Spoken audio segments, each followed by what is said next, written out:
Morning সবাইকে। সবাই কেমন আছো? ভালো তো? আচ্ছা, এই কদিন ধরে আমরা অনেকগুলোই গল্প পড়েছি, কবিতা পড়েছি, ঠিক আছে, বিভিন্ন রকমের কাহিনী সেগুলোর মধ্যে। তবে আজ আমরা যে চ্যাপ্টারটি পড়ব তার কাহিনীটি একটু অন্য রকমের। সেই চ্যাপ্টারটির নাম হচ্ছে চাকার গল্প। লিখেছেন পার্থসারথী চক্রবর্তী। আচ্ছা, তাহলে দেখো, গল্পের নাম হচ্ছে চাকার গল্প। আচ্ছা, চাকা বলতে আমরা সাধারণত কি বুঝি? গাড়ির চাকা, বিভিন্ন রকমের এরোপ্লেন, বাস, ট্রাক থেকে শুরু করে এখন তো বিভিন্ন রকমের আসবাবপত্রের মধ্যে দেখবে ছোট ছোট চাকাগুলি ব্যবহার করা হয়, কারণ সেগুলো ভীষণ ভীষণ ভারী, ধাক্কা দিয়ে সরানো একজন মানুষের পক্ষে একদম সম্ভব নয়। তাই যাতে আমরা অনায়াসে সেই জিনিসগুলোকে এক জায়গা থেকে আরেক জায়গায় সরাতে পারি, কারোর সাহায্য ছাড়া একাই সরাতে পারি, সেই জন্য বিভিন্ন আসবাবপত্রের মধ্যেও দেখবে চাকাটা লাগানো আছে। তো এই যে চাকা, সেটি একবার ভাবো তো, যদি না থাকতো তাহলে আমাদের কি অবস্থাটা হতো? এই যে এখন আমরা রাস্তাঘাটে চলাফেরা করছি, এক জায়গা থেকে আরেক জায়গায় তাড়াতাড়ি গাড়িতে উঠো আর এক জায়গা থেকে আরেক জায়গায় চলে যাচ্ছি, তো সেই জিনিস সম্ভব হয়েছে শুধুমাত্র এই চাকার দ্বারা। চাকা যদি না থাকতো তাহলে কোনো গাড়ি সেভাবে এত তাড়াতাড়ি যেতে পারতো না, আর আমরাও এক জায়গা থেকে আরেক জায়গায় এত তাড়াতাড়ি এত কম সময়ে যেতে পারতাম না। তাই চাকা আমাদের জীবনের একটা মস্ত বড় আবিষ্কার। তো আজ আমরা এই চাকার বিষয়ে জানব। তাই পার্থসারথী চক্রবর্তী গল্পটির নাম দিয়েছেন চাকার গল্প। অর্থাৎ তিনি বলতে চেয়েছেন যে চাকা সেটি সর্বপ্রথম কিরকম ভাবে আবিষ্কার হলো, কে প্রথম তাকে আবিষ্কার করেছে, আর এখন বর্তমান যুগে যে ধরনের গাড়িতে বা বিভিন্ন জিনিসের চাকা যে দেখছো সেগুলো টিউব, তার ভিতরে হাওয়া ভরে এই যে বাতাস, সেই বাতাসটাকে ভরে তাকে বানানো হয়েছে। তো সেটা প্রথমে কেমন ছিল, ধীরে ধীরে ধীরে ধীরে সেটা কিরকম অবস্থায় এলো, সেই গল্পটাই আজ আমরা পড়ব। তাহলে সবাই তোমাদের বইয়ের পৃষ্ঠা 59 বের করো, আর যারা 59 বোঝোনি তাদের জন্য ইংরেজিতে 59, ঠিক আছে? আচ্ছা, তাহলে এবার দেখো, আমরা পড়ে নিচ্ছি। এখানে একটি ছবি আছে, দেখা যাচ্ছে প্রায় আদিম মানবের মতোই মানুষটিকে দেখা যাচ্ছে, হাতের মধ্যে হাতুড়ি নিয়ে আর কি একটা চাকার মতো গোল দেখা যাচ্ছে। সেই জিনিসগুলো কি বা মানুষটি কি করছে তা আমরা পরে জানব। আচ্ছা, তাহলে এবার আমরা চলে যাচ্ছি গল্পে। গল্পের প্রথমেই লেখক আমাদেরকে বলেছেন চাকা আবিষ্কারের ফলে মানুষের সভ্যতা অনেকখানি এগিয়ে যেতে পেরেছে। হ্যাঁ, এটা সত্যি। এই যে বললাম, চাকা আবিষ্কারের ফলে আমরা এক জায়গা থেকে আরেক জায়গায় অনায়াসে যাতায়াত করতে পারছি। চাকা না থাকলে আমরা পারতাম না। বলা যেতে পারে চাকা তৈরি হচ্ছে মানুষের সবচেয়ে গুরুত্বপূর্ণ এবং মহান আবিষ্কার। আজ যদি চাকা আবিষ্কার না হতো তাহলে অবস্থাটা কিরকম দাঁড়াতো সেটা একবার ভেবে দেখা যাক। তাহলে একবার ভেবে দেখি আমরা, সে কথা লেখক বলছেন। আচ্ছা, চাকা না থাকলে গরুর গাড়ি, ট্রাম, বাস, রেলগাড়ি, মোটর গাড়ি, এরোপ্লেন কিছুই চলতো না। এটা তো সত্যি। এই সমস্ত কিছুর মধ্যেই তো চাকা লাগানো আছে। আচ্ছা, আর এই যে এখন আমরা হুশ করে দিল্লি দিল্লি চলে যাচ্ছি, কোথা থেকে কোথায়, শুধু দিল্লি কেন, পারলে কন্যাকুমারী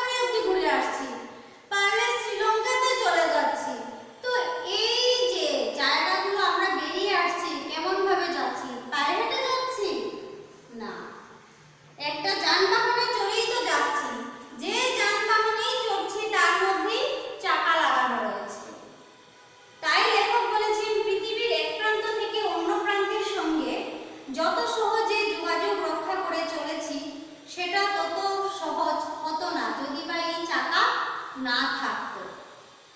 সামান্য একটা চাকা কিভাবে আমাদের সভ্যতাকে ঠেলা দিয়ে কতখানি এগিয়ে নিয়ে গেছে তা ভাবলে সত্যি অবাক হয়ে যেতে হয়।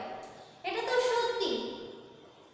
আমরা চলছি ঠিক আছে, কিন্তু এই চাকাই তো আমাদেরকে ধাপে ধাপে এগিয়ে নিয়ে যাচ্ছে। না হলে আমরা হেঁটে হেঁটে এত দূর যাওয়া কখনো কল্পনাও করতে পারতাম না। তারপর দেখো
আচ্ছা, এবার ক্লার্ক পেট্রিক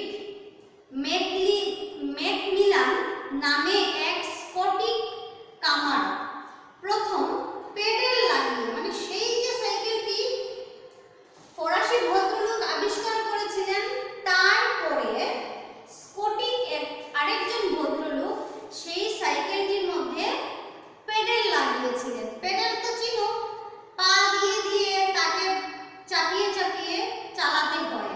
তো সেই পেডেলটি সাইকেলে ঠেলার, মানে সাইকেলে লাগিয়ে তিনি সাইকেলকে ঠেলিয়ে ঠেলিয়ে নিয়ে যাওয়ার ব্যবস্থা করেছিলেন। এরপর আরেকজন মেয়ার ও লুইসন, দুজন ব্যক্তি এক মজার সাইকেল তৈরি করলেন। যে সাইকেলটির মধ্যে চেন লাগানো ছিল, সেই সাইকেলের সামনের চাকাটা পিছনের চাকার চাইতে বেশ বড় ছিল। বর্তমান যুগে আমরা যে সাইকেল দেখি তার দুটি চাকাই এক সমান মাপের থাকে, কিন্তু এই যে মেয়ার আর লৌসন যে দুজন ব্যক্তি সাইকেল তৈরি করেছিলেন, তারা চেন লাগিয়েছিলেন সাইকেলের মধ্যে, মানে পেডেল আছে, চেনও আছে, কিন্তু সাইকেলটির সামনের চাকা ছিল বিশাল বড়, পিছনের চাকা যত না বড় তার থেকে সামনের চাকাটি আরো বিশাল বড় আকারের। তাহলে এবার ভাবো সাইকেলটি দেখতে কেমন লাগবে।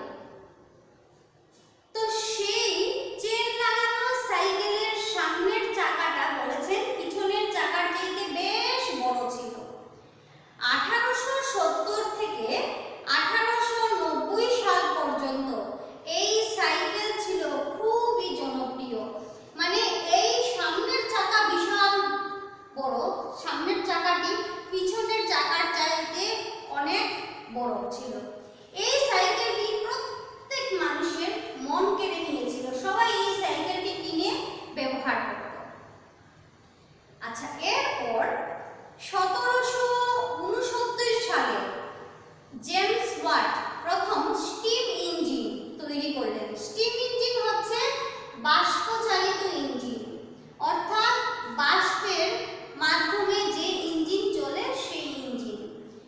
তো জেমস সর্বপ্রথম বাষ্পচালিত ইঞ্জিন আবিষ্কার করেছিলেন। এখানে প্রত্যেকটি কথা মনে রাখবে, কোন মানুষ কোন দেশে কত সালে কি ধরনের জিনিস আবিষ্কার করেছিলেন। কারণ একটা জিনিস দেখো, আজ মনে করো তোমরা যা যা জিনিস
আচ্ছা, তারপর রেলপথের উন্নতির জন্য যে ভদ্রলোক সবচেয়ে বেশি ধন্যবাদ পাবেন, অর্থাৎ যিনি সবথেকে বেশি সুনাম পেয়েছিলেন, তার নাম জর্জ স্টিফেনসন। ঠিক আছে, তিনি তার প্রথম ইঞ্জিন, নাম হচ্ছে বুচার, সিঙ্গল ইনভার্টেড কমার ভিতর, তৈরি করেছিলেন 1814 সালে। অর্থাৎ স্টিফেনসন 1814 সালে একটি ইঞ্জিন তৈরি করেছিলেন, নাম দিয়েছিলেন বুচার। আচ্ছা, তার পরবর্তীতে দেখো 1814 এর পরে 1825 সালে 27 সেপ্টেম্বর প্রথম যাত্রী ও কয়লাবাহী রেলগাড়ি ছুটল স্কটটন থেকে ডার্লিংটন পর্যন্ত। এরপর স্টিফেনসন, এই যে স্টিফেনসন ভদ্রলোক, তিনি আর তার ছেলে দুজন মিলে একটা ইঞ্জিন খোলার জন্য একটা কারখানা, মানে বড় একটা ইন্ডাস্ট্রি বানালেন। আর সেই কারখানায় তারা তৈরি করলেন একটা ইঞ্জিন। প্রথম স্টিফেনসন বানিয়েছিলেন যে ইঞ্জিন, তার নাম দিয়েছিলেন বুচার। পরবর্তীতে তিনি আর তার ছেলে দুজন মিলে আরেকটি ইঞ্জিন বানিয়েছিলেন, তার নাম দিয়েছেন রকেট, সিঙ্গল ইনভার্টেড কমার ভিতর রকেট। আচ্ছা, কেন নাম দিয়েছিলেন রকেট? তার কারণ হচ্ছে রকেট ইঞ্জিনটি ঘন্টায় 36 মাইল বেগে ছুটে সবাইকে চমকে দিয়েছিল। মানে সে ঘন্টায় 36 কিলোমিটার চলে যেতে পারে। তো এই জন্য এই ইঞ্জিন বানিয়ে তিনি সবাইকে তখন চমকে দিয়েছিলেন, স্টিফেনসন আর তার ছেলে। আচ্ছা, তার পরবর্তীতে কি আছে দেখো, মানে দেখো একের পর এক চাকা আবিষ্কার হচ্ছে, নতুনত্বর তার মধ্যে সৃষ্টি হচ্ছে। যত সে নতুন থেকে নতুনতর হয়ে যাচ্ছে, ততই তার গতিবেগ কন্টিনিউ বেড়ে যাচ্ছে। কারণ সেটা বুঝতে পেরেছো, আর তোমাদের বোঝাবার দরকার নেই। সেই যে বললাম, কম্পিউটার বিশাল থেকে ছোট হতে হতে একদম ছোট হয়ে যাচ্ছে। তো ঠিক সেরকম ভাবে চাকা ছিল বিশাল আকৃতির, সেখান থেকে ধীরে ধীরে তার মধ্যে নানান ধরনের নতুনত্ব আসতে আসতে তার দ্রুতগতি, মানে তার যে চলা, সে যখন যাবে এক জায়গা থেকে আরেক জায়গায় যাবে, ঘুরতে থাকবে, সেই ঘোরার গতিটা কন্টিনিউ বাড়তে লাগলো। তারপর লেখক বলেছেন, আমাদের পশ্চিম বাংলায় প্রথম রেলগাড়ি চলে 1854 সালে। এই গাড়ি চলেছিল হাওড়া থেকে হুগলি পর্যন্ত। হাওড়া নামক জেলা থেকে হুগলি জেলা পর্যন্ত প্রথম আমাদের দেশে রেলগাড়ি চলেছিল। এবার বোঝো, তাও সেটা 1854 সালে। তো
মাটিটা কাঁপছে, মানে এত দ্রুত গতিতে সে যাচ্ছে, তার ফলে আশেপাশের জায়গাগুলোর মাটি কেঁপে উঠছে।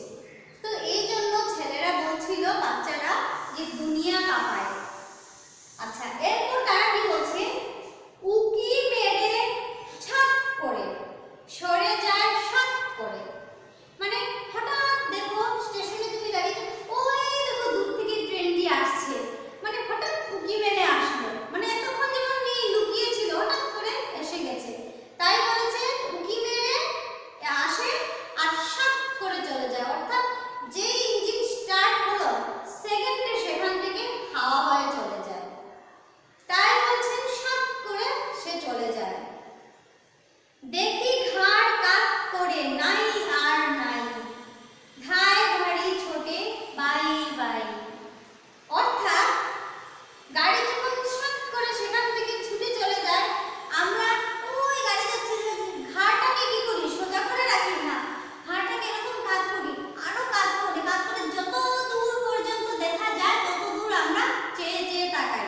তো বাচ্চারা তো তাই এখন বলছে ওই দূরে গাড়ি যাচ্ছে, বাচ্চারা ঘাড় কাত করে তাকিয়ে রয়েছে।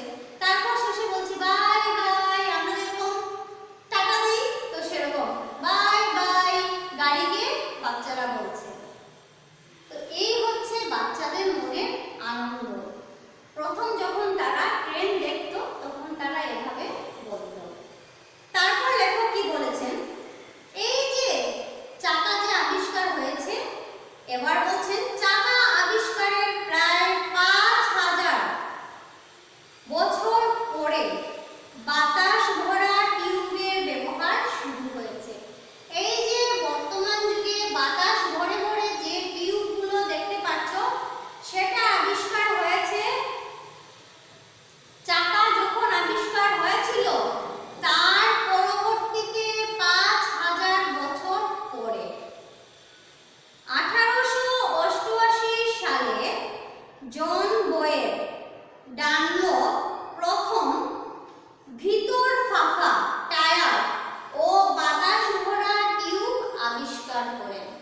তাহলে এই যে বর্তমান যুগের আমাদের গাড়িগুলোতে যে টিউব আর টায়ারের ব্যবহার দেখছো, সেটা কে আবিষ্কার করেছিলেন? জন বয়ের ডানলপ। ঠিক আছে, একটা কাঠের, তিনি যখন সেগুলো বানিয়েছিলেন তখন কিরকম ভাবে দেখো, এখন তো স্টিলের ফ্রেম থাকে বা রিক্সা বা সাইকেলের দেখবে স্পুক রড দেওয়া থাকে বিভিন্ন রকমের, সেখানে এই যে টায়ার টিউব লাগানো থাকে। কিন্তু তিনি যে চাকাটি ব্যবহার করেছিলেন, আবিষ্কার করেছিলেন, সেখানে টায়ার টিউব ছিল, কিন্তু তার লাগানো ছিল কিসে? একটা কাঠের গোল চাকার মধ্যে বাতাস ভরা সেই টিউবটি তিনি লাগিয়ে তারপর তিনি সেই চাকা ব্যবহার করেছিলেন। তাই বলেছে একটা কাঠের গোল চাকায় বাতাস ভরা টিউব লাগিয়ে দেখা গেল সেটা বেশি জুড়ে ছুটতে পারে। এবার তিনি কি করলেন? টায়ার টিউব লাগিয়ে, ফ্রেমটা ছিল কাঠের, বর্তমানে হয়েছে স্টিল, কিন্তু আগে ছিল কাঠের, সেই চাকা লাগিয়ে তিনি যখন সেটাকে চালালেন তখন তিনি দেখলেন এই বাতাস ভরা টায়ার টিউবের গতি আগের চাকার থেকে অনেক বেশি স্পিডে সে যাচ্ছে। পরে ডানলপ তার এই আবিষ্কার পেটেন্ট করেন।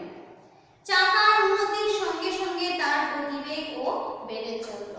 মানে সর্বপ্রথম এই ডানলপই আবিষ্কার করেছিলেন টায়ার টিউবের মাধ্যমে বাতাস ভরে কিভাবে চাকা আবিষ্কার করেছিলেন। তো সেটা মানে তার